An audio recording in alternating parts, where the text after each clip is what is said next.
Welcome to the Publishing Persuasion. I'm Angela Montoya, and I am here with the baddest bitch in Australia. Do I do I dare say in the world? Melanie Schubert.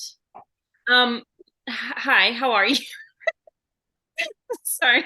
No. What? I apologize. I just got stunned. I saw myself behind you. She had to come back for the show. It's Frangela, your little demon doll.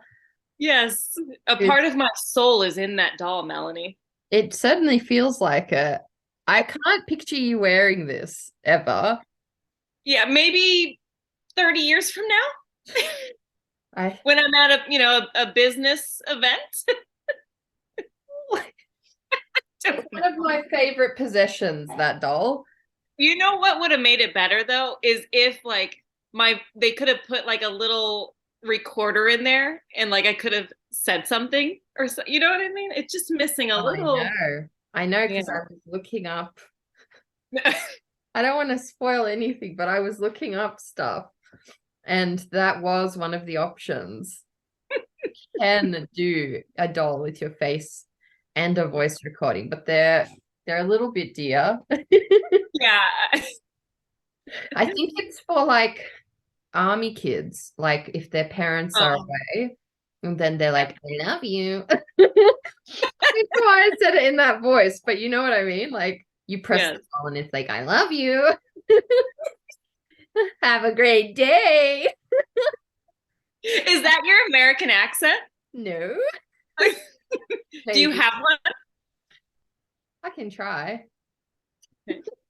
So I feel like shy. Oh yeah, we're just gonna go down to the mall. Oh my gosh, guys, I'm totally gonna have a BF right now. My American accent is like the girls from White Chicks. Yes. Yes. That's all I've got. It was beautiful. It was so good. And it was beautiful, I have to say. It reminds me, I had such a good laugh. So I sent Ophelia, one of our dear listeners, the artwork that I had commissioned. Yes. And and oh, so the captions when she said, I have this is from Angela Montoya, but because she's Australian, the A at the end had an R, a Montoyer. And Montoya. so like it said Angela Montoyer, and then one thing she was trying to say, because we say coming out in the fall, but do you guys say autumn? Autumn. Yeah, so she was having a hard time with that, and I was just dying. It was so perfect. And I just love her so much because of How did that. she But say it? it sounded more like I don't know. I don't know. Fall. Fall. She had a hard, yeah, I think she was having a hard time with the fall. But either way, it was perfect. I want to hear you say Gloucestershire again. Oh God. You really set me up with that one, Melanie, because you had been practicing I saying it. I And still don't think I'm saying it right, to be well, you, honest. you sound good saying it. You sound sexy. Gloucestershire. Oh, yes. Just Gloucestershire. yes. I'm gonna just take off my kilt. I don't know. Oh my gosh. You are hilarious, seriously. Yeah, take off your kilt. This is how we're gonna get more listeners. We just descended into like a weird pervy writer OnlyFans or something. Yes, yes, we have. We have. We've Like, descended into chaos. writer porn, say Gloucestershire to me. Oh my gosh. Pronounce it right, baby. Yes, give it to me.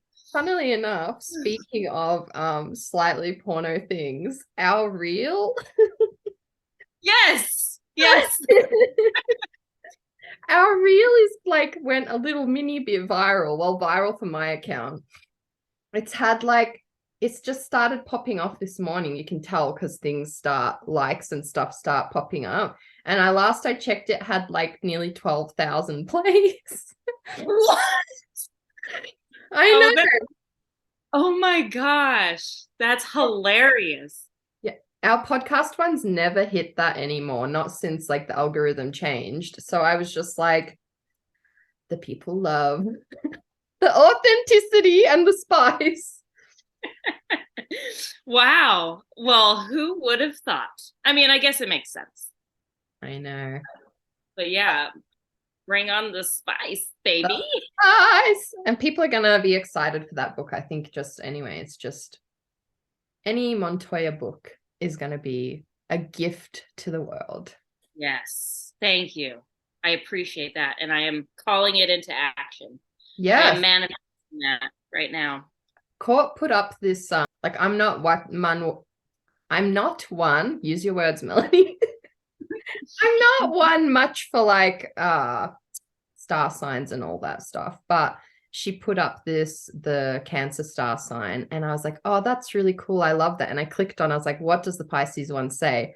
And it was so like perfect for me today. It was just like, hang on, I'll read it. Yes, please do. I'll find yours. Like I'm very much more make your own destiny and whatever, but also sometimes it was just affirmations, like affirmations for Pisces. I only want what wants me. I trust in divine timing. Life is becoming more enjoyable for me. I level up my life by changing one thing at a time. And I was just like, those just hit so hard. What's yours? I'm a Scorpio. Do you want to hear it? Sure. I love it. Give it to me, Yes. please. Oh, you're not in the lineup. Oh, okay. Well, why? Why are you not in the line? Oh, here. My bad. Yours says, love is my vibe. That's so you. The universe provides for my every want and need. I choose myself in each present moment. I love the person I've worked so hard to become. aww. Aren't they beautiful? Yeah, that's really good. I just felt that. I don't know how I got onto this topic. I don't know either, but I'm glad you did because it's really nice. Yeah, well, that's the thing. When I saw it in her story, I was like, I could use some affirmations today. But anyway, Yes. how have you been, my dear? I've been good. Well, actually, now that you bring it up today, well, actually, for you, it's the 2nd of February, right? So Yes, I have to check. double check. Or no, it's the third. It's the Third. third. Yes. Dang it. I thought I had it. It's the 3rd. How are you with your revisions? Actually, it's funny you brought that up. I was having mixed feelings about it going into February because I initially did, like, mentally, I was like, you're gonna get it in by the end of January. And I was like, I'm gonna do that. And like, just because everyone tells you that that's when agents are really looking out for stuff, and like, so you don't want to miss that window when people are hungry. But I think between like pushing for that and just like also just trying to prioritize my mental health right now, I was like, not, and I kind of touched on that last episode. I want it to feel sustainable. I don't want to like crucify myself to like get this out. And actually having Kyla on was really good timing because I remember during Pitchwars when she chose not to do the showcase and how hard it was for her. And I know it's not quite comparable, but it's kind of how I'm feeling at the moment. Like, I'm choosing not to rush this. I'm choosing not to chuck it straight in the trenches. I'm choosing to savor yours and Jess Parra's suggestions and sit with it. And it's like frustrating because it feels like you're holding yourself back, but it's also feels right, you know? And so the new deadline, I'd like to get it in by February, end of February or mid-Feb. Court's about to read it. So that's, you know, she's like kind of our rom-com queen. So it will be very interesting to see if I'm hitting some or any of the notes from her. So yes. Oh, I'm glad that she's gonna read it. That'll be nice to get it after the revisions that you're doing now. So I think that's awesome. Yeah. So I Good. feel a little bit deflated that I didn't get it done, but I'm also trying to just be proud of prioritizing myself right now in other ways, you know? Yes. Love yourself first. Yeah, exactly. Good. I'm glad that you are, honestly. And, we always like, for some reason, feel like we have to rush into all these things. There is no rush. It's just doing it right and doing it right for yourself. And Yeah. so taking this time and just slowing it down, absolutely beautiful. I think that's good. And Kyla was my good reminder because, yeah, the reason I brought that up, I got sidetracked. She decided not to enter the showcase when that year, and it was a really hard decision. But then in the end, it was the right choice for her in that book, and she took the proper time to finish it, which I wish I did with my Pitchwars book, to be fair. It was a wise decision to make. So yeah, having her on recently, I was just like, that timing and those affirmations this morning, I'm just like, that was just what I needed to hear and just what I needed to think of, and just, yeah, take my time, do it right. Like it's no simple feat starting therapy. It's taking a lot out of me, and my brain is just running a little bit slower than usual. So trying to just push is not wise, if that makes sense. So yeah, I'm just trying to just honor the space I'm in right now. And I'm kind of like proud that I'm able to do that. You should be proud. You should be damn proud. I'm proud of you. Thank you. Wow. I am proud of you. I think that's great. And I mean, to be honest, your book is so special. So it's like, so why rush and why just like push it out when you can just nurture it a little bit more and get it even more special and clean? And I think that's great.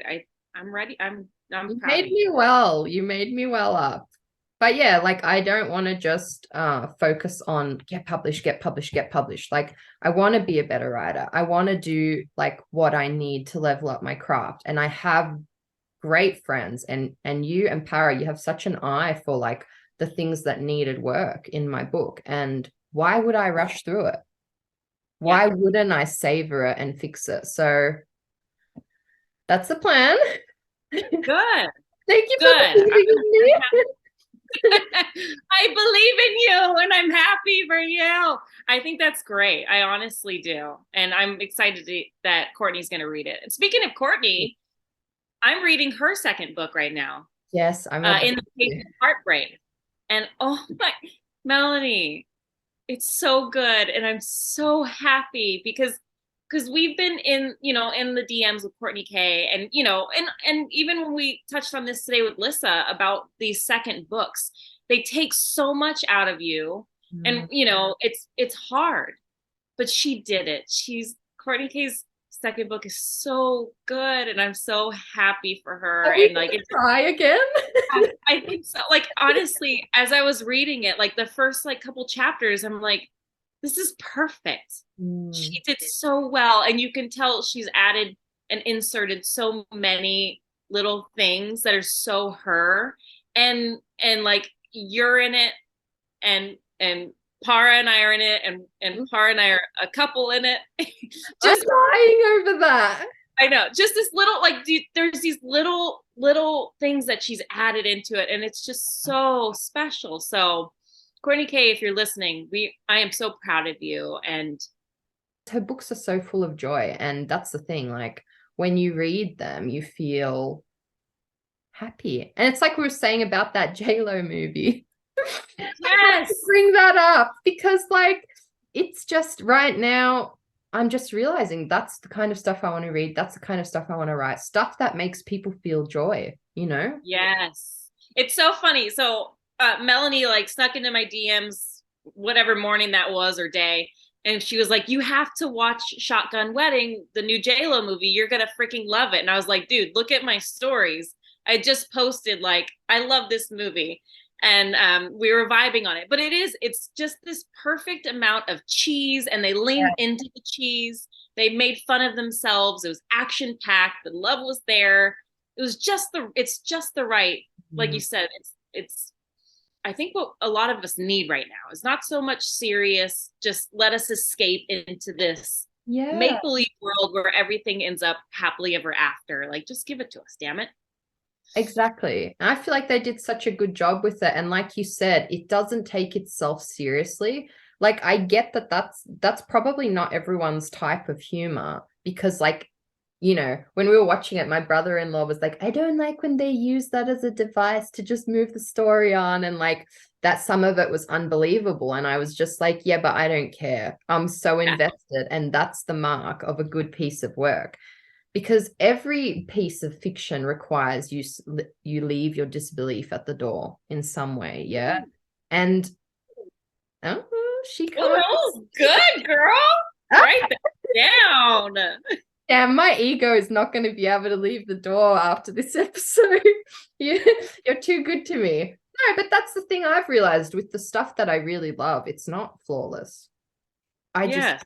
I just don't care to dwell on the flaws. The flaws delight me. And that movie was exactly the perfect example. Like you're just like, why are they doing this? This was unnecessary. She could have just blah. But I'm like, you tear that wedding dress, you sexy fucking pirate queen. Yeah, yeah. So there's just no point, but it was perfect. She Yeah. had to strip it down. She needed to run. Okay. Yeah, I just love that they gave it to us. They were like, we're going to give you JLo. They gave us the ass. They gave us JLo's ass. And that deserves a movie of its own. I'm probably has one.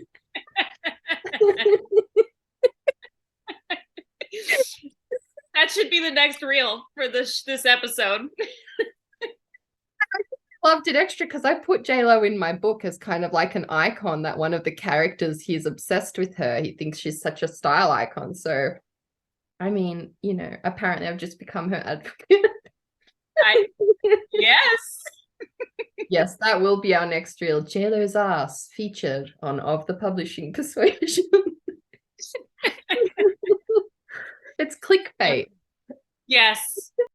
Well, Angela's just dropped out because her laptop has died, but I have not forgotten to very quickly read the bio of our guest, Lyssa Mia Smith, our guest, our Pitchwars and Of the Publishing Persuasion family.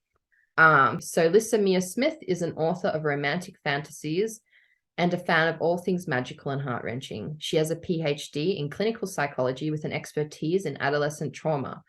A lifelong New Yorker, she lives on Long Island with her partner and their 2 young children who keep her busy hunting for insects against her will. I love that. Revelle is her debut novel. And you all are going to want to pre-order that right now. It's out soon. And yeah, so looking forward to you hearing this episode. Lyssa comes with the magic. She comes with the wisdom. And yeah, here she is. Hello. It's the woman of the hour, Lyssa. Can you guys hear me okay? I'm trying out new headphones. Yes. Okay, I'm good. Can hear you and see all the books behind you as I have well. many Revelles. I Revelle at the side of it. That was good. That was good. Melanie, you're fired. Get out of here.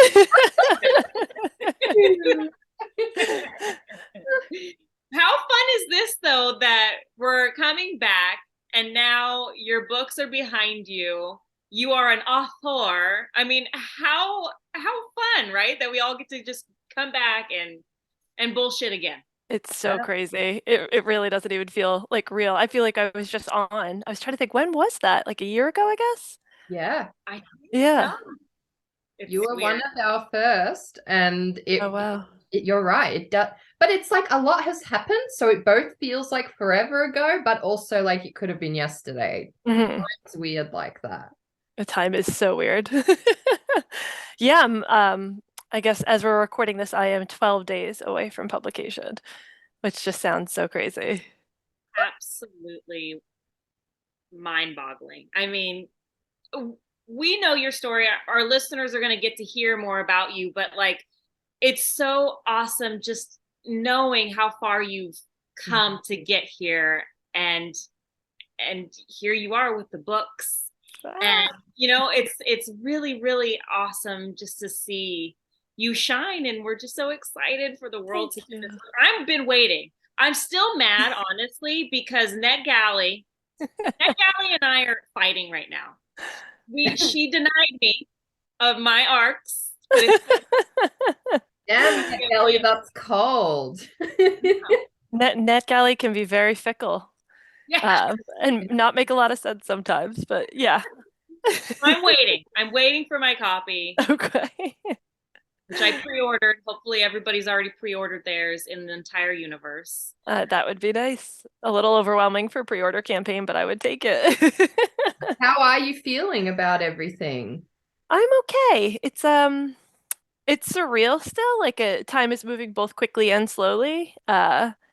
It's I keep expecting to be busy. I'm working very hard on book 2, which is keeping me busy. And then the Revelle stuff is starting to come up, but it's a weird time.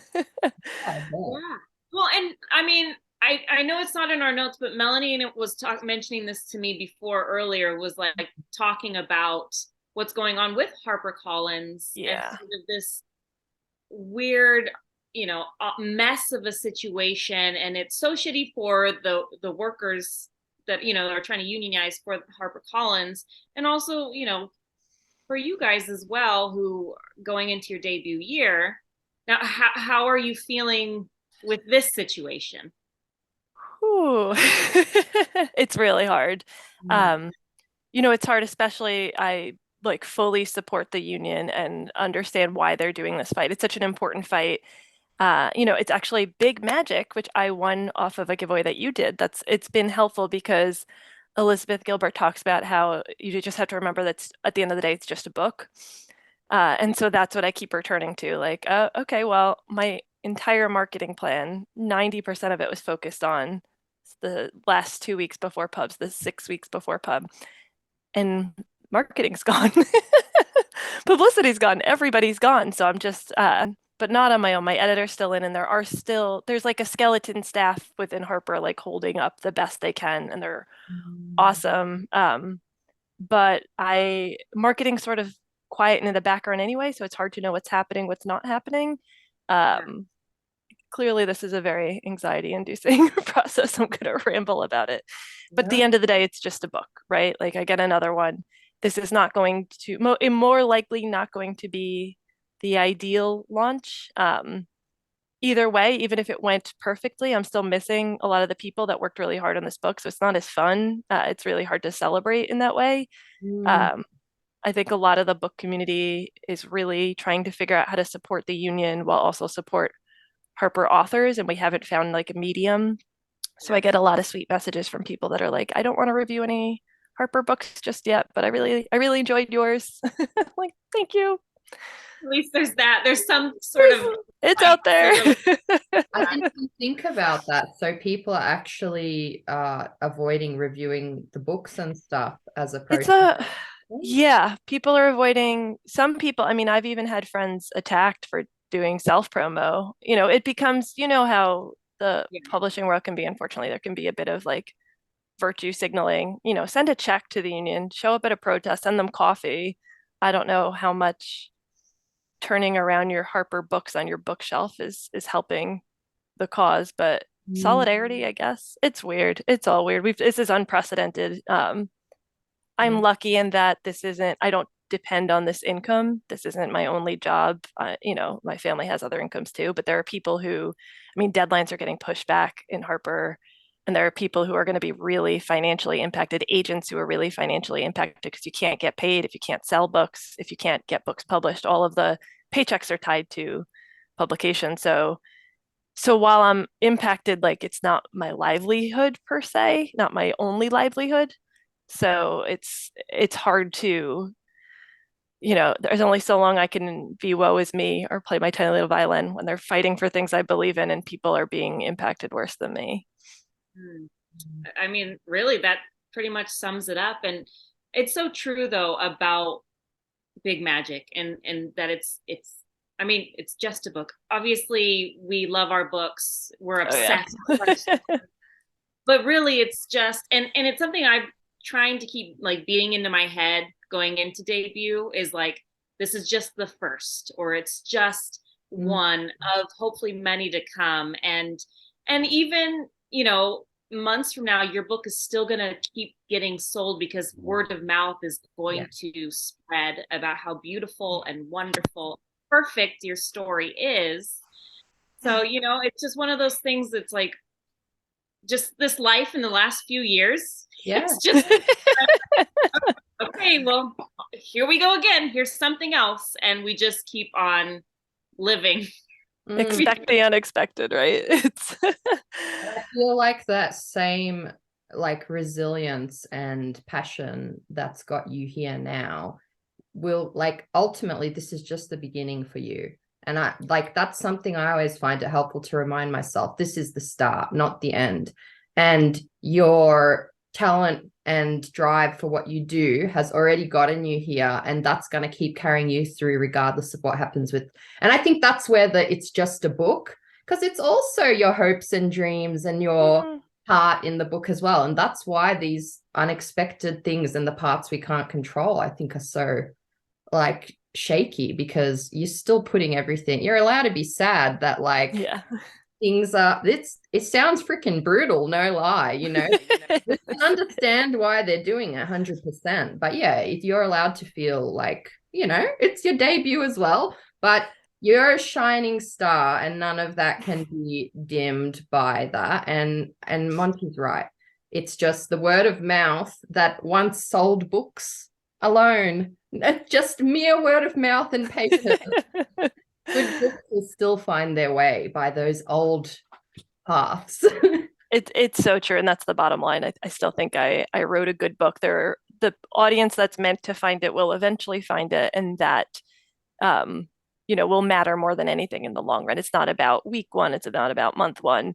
I think it's just, you know, nobody expected it to go on this long. And it's really disheartening to build a career at a publishing house, or try to build a career at a publishing house that has remained pretty silent to its authors on this too, and it knows we're suffering and that it's like incredibly devastating for many. And if there's movement, it's behind the scenes. We haven't seen it or heard it. So I may have misread, but I think I saw a post today that some kind of negotiations were starting or something, but that might be fake news. Yesterday was their first meeting. The silence is done.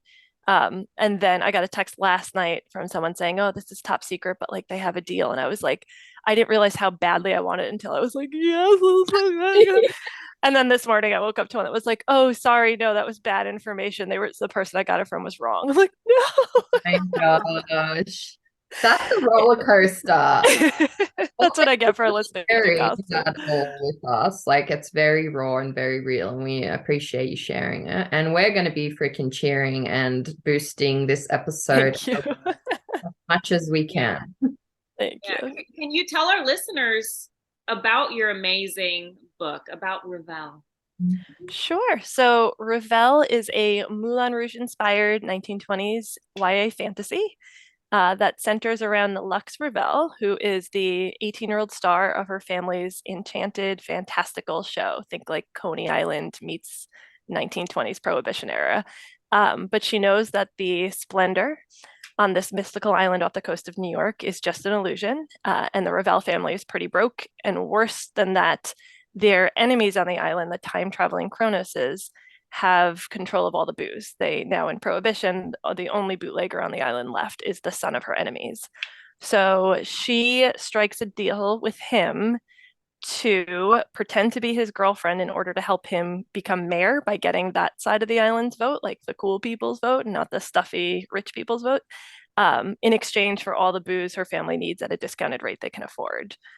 But Jameson Port comes to the island, and he is an orphan with his many secrets, many secrets, as many of the families there. And she accidentally charms him by mistake, and real sparks fly. And they have to figure out, do we pursue this and risk everything that she's building to save her family, or do we break our hearts in the process? So I feel like every trope I could ask for. I mean, Yeah, so it's one of those I made this for me stories, right? Like as I talked about last time I was on, I was drafting something contemporary that felt like more marketable. And 3/4 through that, I got this idea and I just kept playing with this idea. And I'm like, this is crazy. Like time travel, uh, jewels with magical enchantments in them, like a love triangle with like mistaken identity and forbidden romance, and secrets, crazy twists and secrets that no one has yet to tell me that they figured out my big twist, which I'm glad about. We'll see. Now I put that challenge out there. I'm sure I'm going to get plenty. But yeah, I wrote it really just like in like a fever dream of this would be really fun and I don't care what it'll sell. And then this is the one that sold. Magic of it right there. It's like when you finally let go and just go for it and Mhm. and give yourself the book that you wanted. Yeah. And then look where it's at now. Which is what you have both talked about on your podcast too. Writing what you want to read, writing what you enjoy, looking for the representation that you want. Yeah. Well, and it's so true. And if you don't love your book, you're going to be really unhappy because you're going to have to revise that bad boy. You're literally going to read it 50 times. So if you don't like it, you're absolutely screwed. Yeah. And I think I've read about people like just literally writing to the market and like looking up what's selling on Amazon or whatever, the most searched stuff. But like, yeah, you can't, if you're going to like properly do it and spend this much time with a body of work and your heart isn't in it, it's just like, it's like, why do a creative thing, you know? Exactly. And I understand the temptation, right? Like this is a dream we all have. And if you think you could find not even a shortcut, no matter what, it's a long path. But if you think you can find increase your odds, but at what cost, right? And also the market's so hard to predict. Like at the time, there wasn't much out that was like what I was writing. There was a Caraval is certainly like that kind of more upbeat fantasy. It's certainly out there, but it wasn't as like major market. And now, I mean, I'm debuting with other 1920s fantasies. There's a lot of, I think, post shutdown pandemic, there's a lot of like sparkly escapist romantic fantasies that's really fun. So but you couldn't have predicted that by looking on Amazon 2 years ago. That's such a good point. Yeah. Now, besides the strike that's happening, like what other sort of challenges did you like come across going into this whole debut year? So I think I've been pretty lucky in that I have friends who had already debuted and who had kind of already told me, don't get involved in drama, don't compare, don't read reviews, don't do this, don't do that. So I had a lot of good advice. Angela, we're in the same debut group and it's been drama free. Like everyone in there has been so chill. Right? I'm not in there often, but I haven't seen any drama. So that's been easy. Everyone's just really supportive. I kind of made a deal with myself going into this. Like I wanted this so badly and it took me so long. And in that, I really found my way back to like the joy of writing and just really loving the process. And I didn't want to lose that. So a big part of this was just like, I'm just going to write a good book and I'm going to take every opportunity. I went with the editor with the most revisions who said, we're going to do at least 4, if not 5 rounds. I said, yes, this is what I want. I'm going to learn what I can and soak it up. So book 2 is even better. So I really just stayed in my lane and wrote, and that felt really good. Of course, then when the strike happened, it was like, well, I only focused on the writing, so I don't know anything else. I haven't marketed, I haven't done this, I haven't booked anything. Like all this was happening for me, so I just ignored it. And then I had to do a lot of very quick learning. But I still think it was worth it. Like I've been really just focused on the book and the next one. I just love listening to you speak, Lyssa. Like seriously, and I remember when we had you on last time talking about big magic, and Angela and I both incorrectly assumed you had read it because a lot of what you say is so in line with that book and with those philosophies about like creative living and doing that kind of stuff, because it is a balance, and it's such a balance to like be able to create, but also have the desire and passion to chase it as a career. The merging of those two things is, I find, a constant balance and battle to do it. Absolutely. You don't want to become so ambitious that you lose sight of why you began writing, but you don't want to just be lost in creative la la land and never learn those other hard parts. Anyway, I love you are big magic, and I'm so glad it's found its way to you through our giveaway. I was reading it. I'm like, okay, I understand now. Like, she better freaking read that book. She is that book. Hello. I was like, did they rig their giveaway so that I would finally read this book?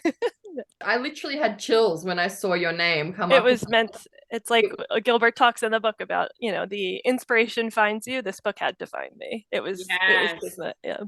I love it so much. I listen to Big Magic at least once a year, or whenever I'm feeling like, like that, just that down moment of like, this is so hard. Mm-hmm. And then I listen to it and I'm reminded that it is magic. And those stories come to you and they kind of choose you, is how I feel it. And if you don't do with it what you need to do, you're almost like disrespecting the universe, the writing gods. I don't know. So yeah, she really speaks like that. She talks about if you ignore inspiration, it will leave you and go to somebody else. Yeah. You have to be open to it. You have to be ready for it, and you have to put time into it. Time is it right there. Right. Did you have like a favorite moment this year, like going through all everything you've done this year? Getting final copies was awesome. That was really very, very surreal. I was really emotional, which I knew I would be. As soon as the box showed up, I like peered out my window. I was writing and I like burst into tears. I'm like, that looks heavy. And I'm like, wait, did I order from Amazon? Is this like a box of toilet paper? I'm just crying. It was not. It was the books. That was really cool. I got to meet people who were actively reading my advanced reader copies at Y'all Fest, and people who had already read it, and people who had added it on Goodreads. And that was like, I really wanted to be like, who paid you to say this? Who, like, you're not. No one knows who I am. No one's read this book. So that was very cool too. I liked that a lot. Yeah, the journey really, strike aside, and it's been like near perfect in that way. Like I had my head on straight. I had my people around me. I worked on the next book. I worked on learning, and I just loved it. I love that. Sarah Hashem came on, and what she said still sticks to me this day, where she's just like, like basically like go through life with blinders, like, block out the noise. And it sounds like that's really what you did, was just focus on the goods, the important thing. And that was the book and yourself, really. I mean, right. and here we are working on book 2. Yeah. And as I remember, you had quite like the journey to get to this point. Like, it wasn't just like a magical overnight moment. Like, you've been grinding your ass off. Tell us a little bit about that. Just a refresher for our new listeners. A refresher, sure. So I have my PhD in clinical psych. So I was in school straight from undergrad through grad until I was like, I guess this was 2013 I finally finished. And I was in like 28th grade or something, so like 22nd grade if I counted. That was something ridiculous. I counted once because I used to tell kids that I was in 22nd grade. Anyways, finally didn't have homework and reading to do, so I started reading voraciously and then wanted to try to write a book. And it took me a couple years to like actually sit down and do it, but I wrote something that I think like 3 people have read. And then I applied to Pitchwars mentorship program in order to better your craft and try to get an agent. Did not get in, shelved it, started something completely new a few months later after I overcame my devastation from not being chosen. Not the 1 in 100 pick. And then wrote something else, tried it again, did get into Pitchwars that time. This was like 2018 now, 2018. Did not get an agent with that manuscript, but made a lot of great writing friends. And so then I focused on learning from my friends, beta reading for them, critique partnering with them, trading words back and forth, just to whatever they were learning from their agents and editors, I wanted to learn too. And then entered Pitchwars again in 2020, which is when I met you lovely people. And through that showcase, eventually got my agent. And from there, then that was, I guess, 10 years after I started writing. And at that point, I'd already queried 2 other books, to well past 100 passes. And then it went more quickly. I did a quick revision with her for 3 weeks. We put it on sub and had our first offer in like the first month, which is really cool because I had done a lot of waiting before that. So yeah. Yeah, you earned that. I was like, yes. And that again, that was still my blinders were on. I was like, okay, now I write the next one. And I was working on something else and my agent called me and I was like, this looks like a wrong number or a butt dial. It was not. That is wild. And so you guys sold, it was a 2-book deal, right? Yes. Yes. So I'm sure I'm skipping ahead on the questions, but I'm so curious about how book 2 has gone for you, what book 2 is about. Like we hear everywhere that book 2 is a killer. And I can safely agree, say yes, it is. It's a killer. So how was going in from, we're finished with Pitchwars, now we're going in, we've got Revelle done. How was it like working on a second book? I was really feeling myself. I was so confident that this wouldn't happen to me that I focused on the craft and my like nerdy A student way was like, no, everyone told me this would be hard. I'm going to start it early. It'll be fine. And so we pitched a few ideas to my editor. We hadn't decided in advance. And there was an idea I was like in love with that I'd already been working on. And then I like sent my agent like a couple of bad ideas that I knew were bad ideas. So I wanted them to pick this one. She's like, bad strategy. Like, I see what you're doing.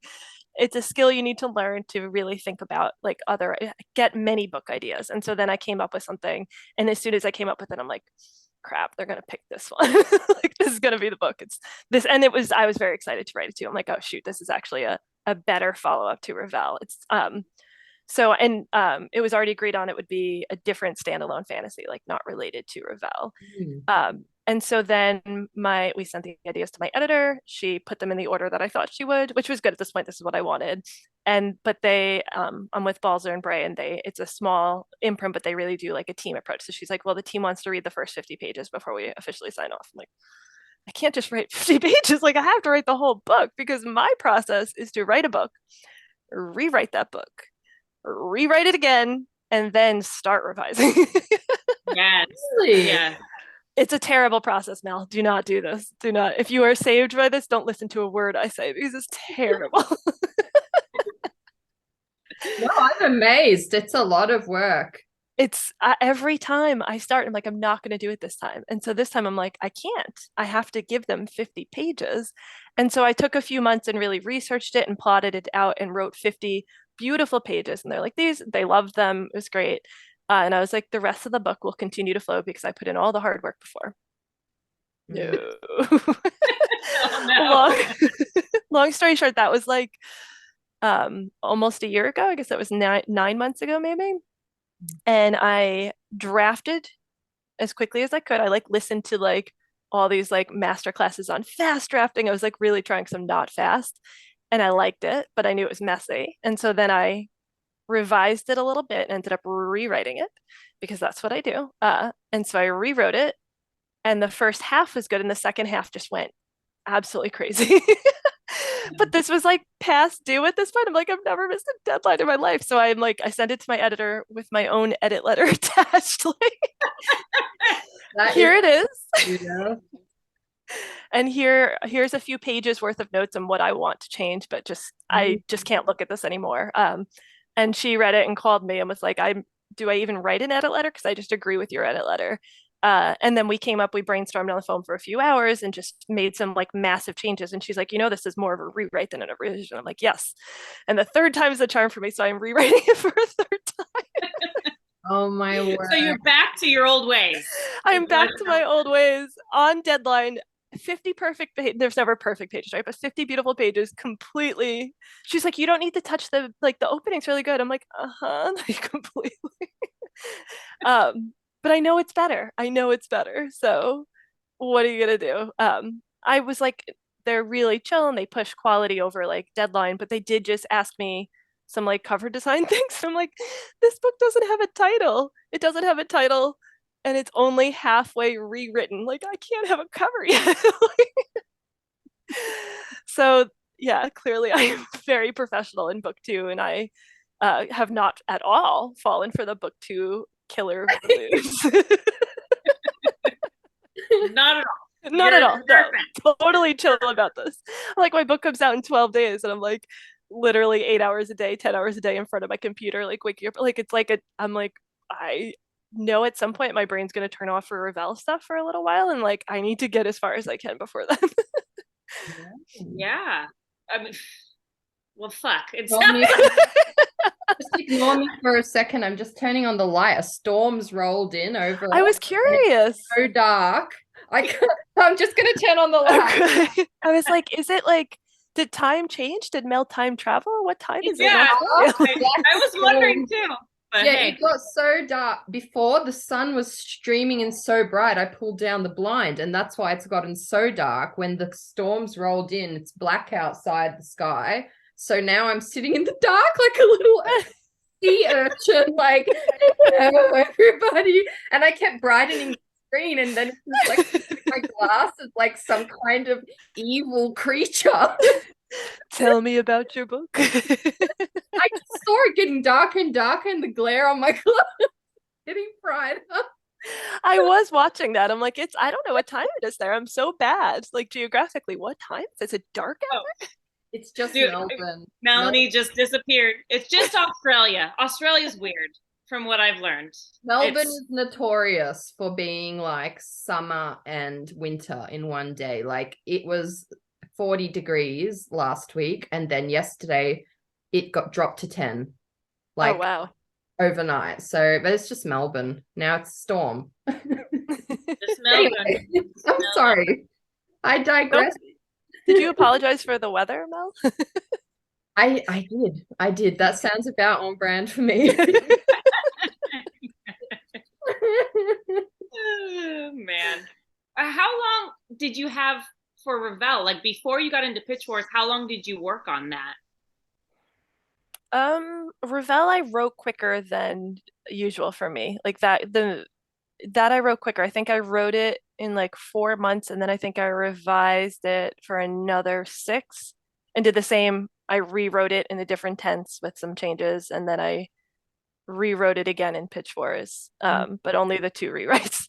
But yeah, I think I counted once how many drafts there had been, like with enough changes to count as a totally new draft, and there were 16 drafts. Wow. It's a lot. It's a lot. And that's something I think it's important for writers to keep in mind when they pull a book off a shelf and get disheartened by how polished it seems. Yeah. I couldn't believe, and Angela, have you been through copy edits yet? Yes, on Sinner's Isle, but nothing with the second book. We're not even touching that yet. But yeah. Okay. Yeah, so copy edits, like I couldn't believe how much smoother it sounded even just after copy editing, and how many things they caught in copy editing a time travel book. I have so much respect for my copy editors. But there's just so many phases to making a book good. That's good, because Melanie's had to get on me about this too, because even like going out of Pitchwars, the books were pretty good. And then, you just keep revising and refining. And so starting something new and like expecting it somehow to be at that level it doesn't happen. It does not work. It cannot work. You're not going to get that same sort of cleanness in those early drafts. I mean, unless you are somebody that is very meticulous in your drafting, but it seems like all of us try. But no. We really do try. We try, but we also just want our creativity to be free. Well, so much of it is like what if I did this instead? And then that idea really takes over, and then you can't imagine the book any other way. And so then you go back and do it, and then do it again with a new one. That's it right there. That's literally why I do not have my new book in the trenches yet, because I was curious. Instead of like rushing through this revision, like I changed some big ticket things, and then once you change it, you have to like, there's little lines that it changes the whole way through, and now you've committed to that new line. Angela, I blame you for changing my lotto thing, but it was needed. That's what I'm I'm working just on a right great now. partner. I just, have an eye. It was very wisely picked up. But yeah, it's like, then you got to take the time to change that shit. And it's like through there more than you thought. Absolutely. How have you, I want to ask, have you found it like managing like the pressure of all of this and all that's coming on top of like everything else? It's it built kind of slowly, and then I sort of realized like, oh, I'm not really sleeping so much anymore. Like I'm sleeping, but I wake up thinking about launch, my book, what's to come, etc. So I can tell like my physiological anxiety is definitely going up. Mm. And then there are the little slips, and like the comparison game does come back. I'm human, all that does happen. And then so I have days where I'm like, this is getting hard, or oh, like I think, maybe this is gonna be bad. And then there are days where I'm like, okay, get over yourself. Like it's only a book, and this is more than you ever imagined it would be. So yeah, I guess it's day by day. Yeah. Good Mm, problems, good problems. yeah. What are you most proud of about for yourself? Like, what makes you proud when you're like, you know what, Lyssa, you did it? So what am I most proud of? I think I have, for the most part, stayed true to myself in this. Susan Lee actually gave me the advice that every debut loses their mind in some way. And some people have said, I'm not sure if it was Susan or not, but like, I think it was Susan, your the things that you struggle with in your everyday life, like become like 10 times more obvious. So if someone's like, if their flaw is that they're selfish, then when they're debuting, they're going to be like a selfish nightmare sort of thing. Someone's flaw is that they, get depressed, then debuting could be like really triggering for depression.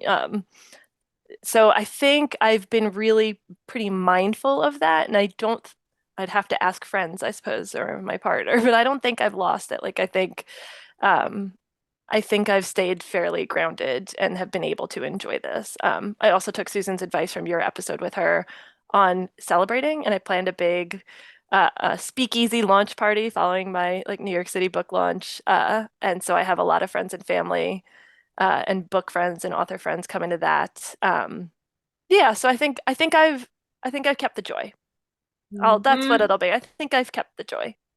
Oh, that makes my heart so happy. And I'm so happy that you have.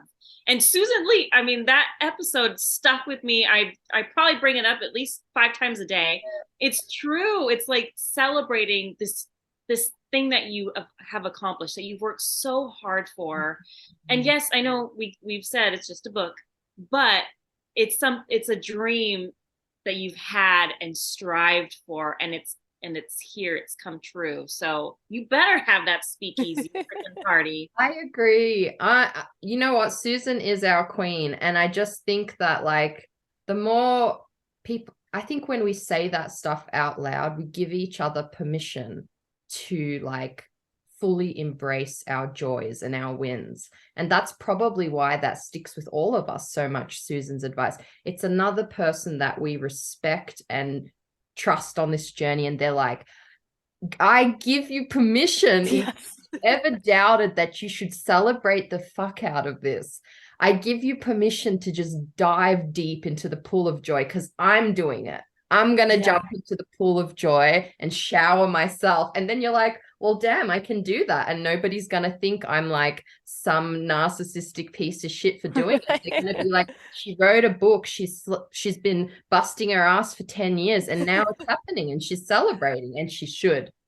It's so true. And I think I had this like idea in my head. I was like, so I live on Long Island, which is like an hour from New York City, and my launch event is in New York City. And I'm like, I don't want to ask like my friends and family here to like go to the city for a night. Like that's kind of far, and it's the winter, and it could be cold, and like, so I kind of like downplayed it. My friends are like, what the fuck are you doing? Like, of course we're gonna be there. Not only we're gonna be there, but like we're gonna be there, and we're gonna tell everybody to be there. Like, what? No, this is your first book. And I'm like, okay, yeah.